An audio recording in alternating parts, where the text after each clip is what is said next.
रवींद्र वस्त्र निकेतन मध्ये सुरू आहेत दिवाळीच्या गुलीगत ऑफर्स। तब्बल 2 एकरात विस्तारलेल्या रवींद्र वस्त्र निकेतन मध्ये फुल फॅमिलीची full shopping. Diwali double gift धमाका दिनांक 15 ऑक्टोबर ते 10 नोव्हेंबर पर्यंत 4500 रुपयांच्या पुढील प्रत्येक खरेदीवर हमखास गिफ्ट। प्रथम बक्षीस 3 दुचाकी, द्वितीय बक्षीस 23 LED टीव्ही, तृतीय बक्षीस 79 मिक्सर, चतुर्थ बक्षीस 83 कुकर्स यांसह आकर्षक ऑफर्स। तर मग वाट कसली बघताय, त्वरा करा। फॅशन वाली दिवाळी साजरी करायची फक्त रवींद्र वस्त्र निकेतन मध्ये। रवींद्र वस्त्र निकेतन, सलगरे व शाखा। विधानसभा निवडणुकीसाठी आजपासून उमेदवारी अर्ज भरण्याची मुदत सुरू झाली असली तरी जिल्ह्यातील दिग्गज नेते उमेदवारी अर्ज भरण्यासाठी गुरुपुष्यामृताचा मुहूर्त साधणार असल्याचं स्पष्ट झालंय।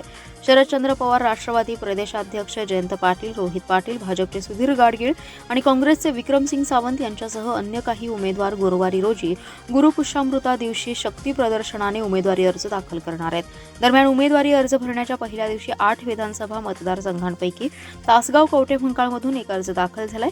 निवडणुकीची अधिसूचना आज जाहीर झाली, त्यानंतर प्रत्यक्ष निवडणूक प्रक्रियेला सुरुवात झाली आहे। विधानसभा निवडणुकीसाठी उमेदवारी अर्ज दाखल करण्यास मंगळवारपासून सुरुवात झाली आहे। सांगली विधानसभा मतदारसंघातून दिवसभरात 35 उमेदवारी अर्जाची विक्री झाली आहे। तासगाव मतदारसंघात 1 उमेदवारी अर्ज दाखल झालाय, तर प्रत्येक मतदारसंघात संबंधित प्रांताधिकाऱ्यांकडे अर्जाची विक्री आणि स्वीकारण्याची प्रक्रिया सुरू आहे। महायुती आणि महाविकास आघाडीत जागा वाटपाचं घोंगडं भिजतच आहे, त्यामुळे अनेकांचं लक्ष पक्षाच्या उमेदवारी यादीकडे लागलेलं आहे। मात्र जिल्ह्यातील दिग्गज नेते उमेदवारी अर्ज भरण्यासाठी गुरुपुष्यामृताचा मुहूर्त साधणार आहेत। शरदचंद्र पवार, राष्ट्रवादीचे प्रदेशाध्यक्ष जयंत पाटील हे इस्लामपुरात जोरदार शक्ती प्रदर्शन करून अर्ज दाखल करण्यासाठी कार्यकर्त्यांनी तयारी केली आहे। याशिवाय उमेदवारी अर्ज भरल्यानंतर कार्यकर्त्यांना मार्गदर्शन करणार आहेत। तासगाव, कवठे महांकाळमधून आमदार सुमनताई पाटील यांच्याऐवजी पुत्र रोहित यांना उमेदवारी मिळणार आहे। रोहित यांनी गेल्या वर्षभरापासून तयारी केली असून ते गुरुवारी अर्ज दाखल करतील। भाजपच्या पहिल्या यादीत सांगली विधानसभेसाठी आमदार सुधीर गाडगीळ यांची उमेदवारी जाहीर झाली आहे। गुरुवारी गुरुपुष्यामृताचा शुभ योग असल्याने गाडगीळ उमेदवारी अर्ज दाखल करणार आहेत। या उमेदवारी अर्ज भरण्यासाठी केंद्रीय विमान वाहतूक राज्यमंत्री मुरलीधर मोहोळ तसेच भाजपा महायुतीचे प्रमुख नेते, पदाधिकारी आणि कार्यकर्ते उपस्थित राहणार आहेत। राष्ट्रवादी काँग्रेस शरदचंद्र पवार पक्षाने इस्लामपूर शहरातील राष्ट्रीय काँग्रेसच्या कार्यालयात इमारतीच्या मूळ मालकाच्या परवानगीशिवाय निवडणूक कार्यालय थाटले आहे, त्यांच्यावर आचारसंहितेचा भंग केल्याप्रकरणी कारवाई करावी अशी मागणी राष्ट्रीय काँग्रेसचे तालुकाध्यक्ष जितेंद्र पाटील, युवक काँग्रेसचे राज्य सरचिटणीस विजय पवार यांनी केली आहे। याबाबतचे निवेदन निवडणूक निर्णय अधिकारी तथा प्रांताधिकारी श्रीनिवास अर्जुन यांना देण्यात आले। विधानसभा निवडणुकीच्या पार्श्वभूमीवर काँग्रेस आणि राष्ट्रवादी यांच्यातील कार्यालय मालकीचा वाद पुन्हा उफाळून आलाय, त्यामुळे एकच खळबळ माजली आहे। आदर्श आचारसंहिता अंमलबजावणीबाबत निवडणूक निर्णय अधिकाऱ्यांकडे अर्ज दिलाय। इस्लामपूर नगरपालिका हद्दीतील इमारत राष्ट्रीय काँग्रेस वाळवा अध्यक्ष यांच्या मालकीची आहे, त्यांच्या हक्क आणि कब्जे वहिवाटीची मिळकत आहे। असं असताना बेकायदेशीररित्या राष्ट्रवादी काँग्रेस पक्ष शरदचंद्र पवार पक्षाने या इमारतीत निवडणूक कामकाज सुरू केलंय। या ठिकाणी राष्ट्रवादी पक्षाने अनधिकृतपणे पक्षाचा बोर्ड लावलाय। निवडणुकीसंदर्भात बैठका घेतल्या जात आहेत। पक्षाचं चिन्ह, झेंडे, पक्षाचे संबंधित साहित्य ठेवले। राष्ट्रवादी काँग्रेस पक्षाचे प्रतिनिधी हे इमारतीचे मालक आणि राष्ट्रीय काँग्रेसच्या अध्यक्षाच्या परवानगीशिवाय अनधिकृतपणे आणि दांडग्याने तिथे कामकाज करत आहेत। संबंधित प्रतिनिधींचं हे कृत्य आदर्श आचारसंहिता भंग करणार आहे, म्हणून त्यांच्यावर कारवाई करावी। या मिळकतीमध्ये प्रवेश करण्यास मज्जाव आहे असं निवेदनात म्हटलंय। विधानसभा निवडणुकीच्या सुरुवातीलाच उमेदवारी अर्ज भरण्यापूर्वीच राष्ट्रीय काँग्रेसने राष्ट्रवादी काँग्रेस पक्षाच्या कार्यालयावर आक्षेप घेतल्याने निवडणूक निर्णय अधिकारी काय निर्णय घेतात याकडे राजकीय कार्यकर्त्यांचं लक्ष लागून राहिले। या प्रश्नी निवडणूक निर्णय अधिकाऱ्यांनी संबंधितावर कायद्यानुसार योग्य ती कारवाई करू असं आश्वासन दिल्याचे जितेंद्र पाटील यांनी सांगितले। विधानसभा निवडणुकीची आचारसंहिता लागू असल्याने 50,000 रुपयांपेक्षा जास्त रक्कम बाळगू नका। जर त्यापेक्षा जास्त रक्कम असल्यास पुरावे ठेवा। 10 लाखांपेक्षा अधिक रक्कम सापडल्यास प्राप्तिकर विभागाला कळवणार असल्याचे जिल्हाधिकारी राजा दयानिधी यांनी सांगितले। निवडणुकीची अधिसूचना आज जाहीर झाली आहे, त्यानंतर प्रत्यक्ष निवडणूक प्रक्रियेला सुरुवात झाली। प्रत्येक मतदारसंघात संबंधित प्रांताधिकाऱ्यांकडे अर्जांची विक्री आणि स्वीकारण्याची प्रक्रिया सुरू आहे। दरम्यान जिल्हाधिकारी डॉक्टर राजा दयानिधी व पोलीस अधीक्षक संदीप घुगे यांनी सांगितले की निवडणूक पूर्णतः पारदर्शी आणि भयमुक्त वातावरणात पार पडावी यासाठी कायदा आणि सुव्यवस्थेची चोख अंमलबजावणी केली जाते। जिल्ह्याच्या सीमांवर 9 ठिकाणी तपासणी नाके उभे केलेत। लवकरच तेथे CCTV कॅमेरेही बसवले जातील। निवडणुकीच्या पार्श्वभूमीवर कर्नाटक राज्यातील सीमावर्ती जिल्ह्यांशीही संपर्क समन्वय ठेवण्यात येतोय। कोल्हापूर परिक्षेत्राच्या विशेष महानिरीक्षकांच्या अध्यक्षतेखाली सीमा समन्वयक बैठक झाली. त्यानुसार आंतरराज्य सीमांवर तपासणी नाके कार्यान्वित करण्यात आलेत. बेळगावी ग्रामीण, बिदर, विजयपूर आणि कलबुर्गी जिल्ह्याच्या सीमांवर नाके सुरू करण्याचं ठरलंय. गुन्हेगारी घडामोडींसंदर्भात दोन्ही बाजूंनी समन्वय ठेवण्यात येणार आहे. मद्यसाठा आणि वाहतूक यावर कारवाईसाठी उत्पादन शुल्क विभागाने पोलिसांची मदत घेण्याच्या सूचना दिल्या आहेत. दरम्यान मतदारांनी आपलं नाव मतदार यादीत असल्याची खात्री करून घेण्याचं आवाहन जिल्हाधिकाऱ्यांनी केलंय. आचारसंहिता लागू झाल्यापासून अनधिकृत जाहिराती आणि फलक हटवण्याची मोहीम जोरात सुरू आहे. नागरिकांनी कोणत्याही तक्रारीसाठी 1950 या क्रमांकावर संपर्क करावा असं आवाहन केलंय. सांगली विधानसभेसाठी भाजपकडून आमदार सुधीर गाडगीळ यांना पक्षाने पुन्हा तिसऱ्यांदा उमेदवारी जाहीर केल्याने भाजपमध्ये नाराजी उफाळली आहे. माजी जिल्हा परिषद सदस्य शिवाजी डोंगरे यांनी बंडखोरी करण्याचा निर्णय घेतलाय, तर भाजपाचे पश्चिम महाराष्ट्र समन्वयक शेखर इनामदार नाराज झाले असून नॉट रिचेबल झालेत. भाजपने सांगलीत हॅट्रिक मारण्याचा चंग बांधला असून पक्षाचे ज्येष्ठ नेते व उच्च तंत्र शिक्षण मंत्री चंद्रकांतदादा पाटील नाराजींची मनधरणी करत आहेत. मंत्री पाटील हे शुक्रवारी सांगलीत येत असून डोंगरे इनामदार यांच्यासह पृथ्वीराज पवार, माजी आमदार दिनकर पाटील यांच्याशीही चर्चा करणार आहेत. आमदार सुधीर गाडगीळ यांनी काही दिवसांपूर्वी विधानसभा निवडणूक लढणार नसल्याचं जाहीर केलं होतं. या काळात भाजपकडून युवा नेते पृथ्वीराज पवार, भाजपाचे पश्चिम महाराष्ट्र समन्वयक शेखर इनामदार, माजी आमदार नितीन शिंदे, नीता केळकर, माजी जिल्हा परिषद सदस्य शिवाजी डोंगरे, स्वाती शिंदे आदी इच्छुकांनी विधानसभा मतदारसंघात पेरणी सुरू करत उमेदवारीसाठी प्रयत्न सुरू केले होते. रविवारी भाजपने 99 उमेदवारांची यादी जाहीर केली. यामध्ये पुन्हा सुधीर गाडगीळ यांना उमेदवारी देण्यात आल्याने पक्षांतर्गत नाराजी पसरली आहे. भाजपच्या वरिष्ठ नेत्यांनी उच्च तंत्र शिक्षण मंत्री चंद्रकांतदादा पाटील यांना सांगली जाऊन नाराजींची मनधरणी करण्याच्या सूचना दिल्या आहेत. या पार्श्वभूमीवर शुक्रवारी पाटील हे सांगलीत येणार असून डोंगरे इनामदार यांच्याशी चर्चा करणार आहेत. याशिवाय भाजप किसान मोर्चाचे प्रदेश उपाध्यक्ष पृथ्वीराज पवार हेही नाराज झालेत.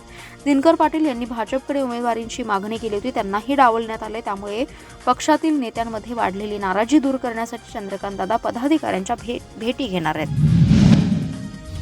कडेगाव तालुक्यातील येवलेवाडी टोल नाक्याजवळ देशी बनावटीचं पिस्टल विक्रीसाठी आलेल्या सातारा जिल्ह्यातील रेकॉर्डवरील गुन्हेगारास जेरबंद करण्यात पोलिसांना यश आलंय.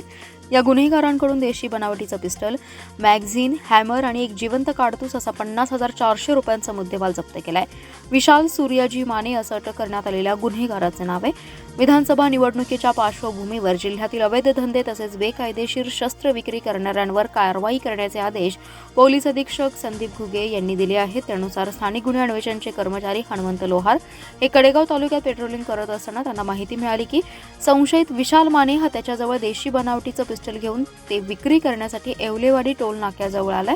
मिळालेल्या माहितीप्रमाणे पथकातील कर्मचाऱ्यांनी तातडीने त्या ठिकाणी सापळा रचून संशयित माने याला ताब्यात घेतलं. त्याची तपासणी केली असता त्याच्याजवळ एक देशी बनावटीचं पिस्टल आणि जिवंत काडतूस असा मुद्देमाल मिळालाय. सदर पिस्टलबाबत चौकशी केली असता त्याच्याकडे परवाना नसल्याचं उघडकीस आलं. त्यावेळी त्याच्याकडून 50,400 रुपयांचा मुद्देमाल जप्त करत कडेगाव पोलिसांच्या स्वाधीन करण्यात आले.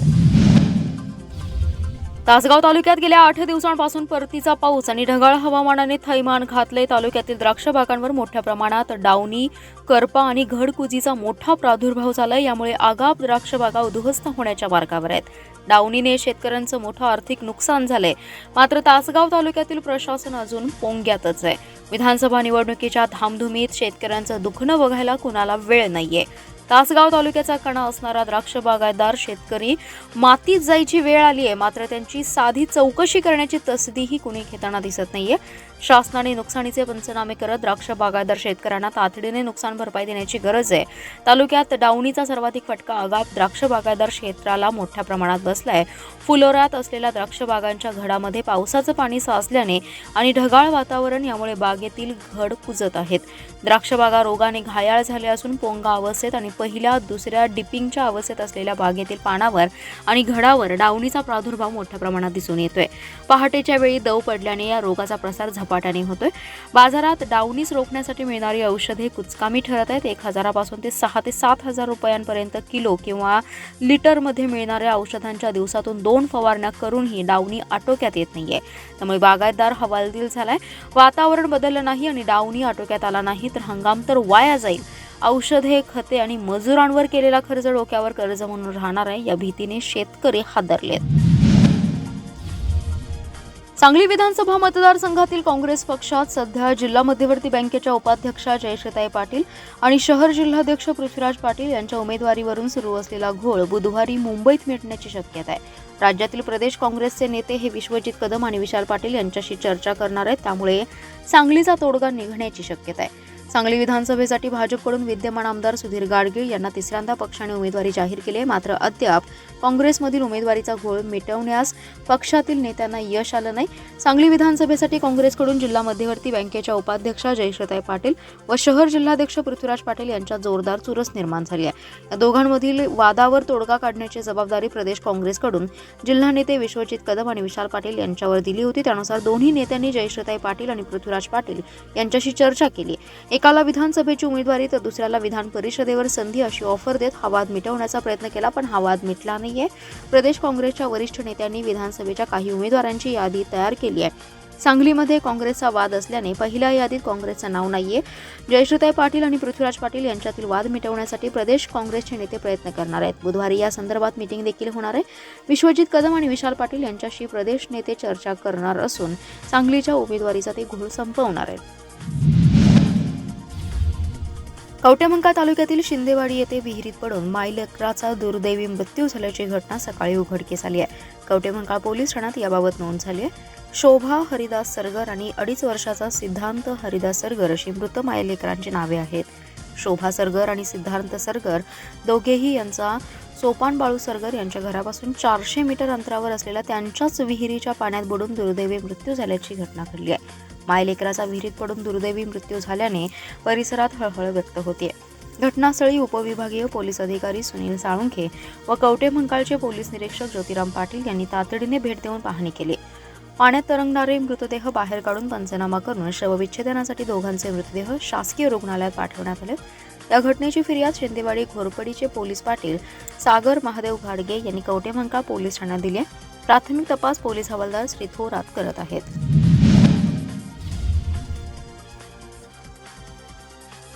बेल्हे तमाशा आणि लावणी महोत्सवामध्ये संगीतरत्न दत्ता महाडिक पुणेकर यांच्याबरोबर विनोद सम्राट गुलाबराव बोरगावकर यांचं तैलचित्र लावून या दोघांच्याही नावाने तो महोत्सव भरवण्याचं महान काम सामाजिक कार्यकर्ते वसंतराव जगताप यांना आणि त्यांनी स्थापन केलेल्या साई कृपा सहकारी पतसंस्थेच्या संचालकांनी केले. त्याबद्दल बोरगाव ग्रामपंचायत आणि ग्रामस्थ यांच्या वतीने बेल्हे तमाशा अध्यक्ष वसंतराव जगताप आणि सर्व संचालक यांचा सन्मान बोरगावचे लोकनियुक्त सरपंच जितेंद्र पाटील यांच्या हस्ते करण्यात आलाय. या प्रसंगी ज्येष्ठ मार्गदर्शक आनंदराव पाटील, उपसरपंच राजेंद्र वाटेगावकर, सचिन पाटील, भीमराव पाटील, संभाजीराजे जाधव, लोककलेचे अभ्यासक प्राध्यापक संपतराव पार्लेकर, सचिन पाटील, भीमराव पाटील, मोहनराव शिंदे, के.जी. पाटील, शकील मुल्ला, युनुस मुल्ला, बंडू देसाई, प्रदीप पाटील, मुरलीधर शिंदे, सलमान औटी, आझाद जमादार आणि सर्व ग्रामस्थ उपस्थित होते.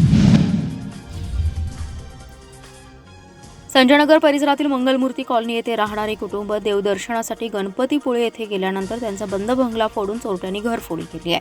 घरातील कपाटात ठेवलेले 2,20,000 रुपयांचे सोन्याचे दागिने, चांदीचे दागिने आणि रोकड असा एकूण 2,32,000 मुद्देमाल चोरून पलायन केले. सदर घरफोडीची घटना ही सोमवारी पहाटेच्या सुमारास घडली आहे. या प्रकरणी सचिन विलास शिंदे यांनी विश्रामबाग पोलीस ठाण्यात फिर्याद दिली आहे. सचिन शिंदे हे आपल्या कुटुंबियांसह संजयनगर परिसरातील मंगलमूर्ती कॉलनी येथील शिवविलास बंगला येथे राहतात.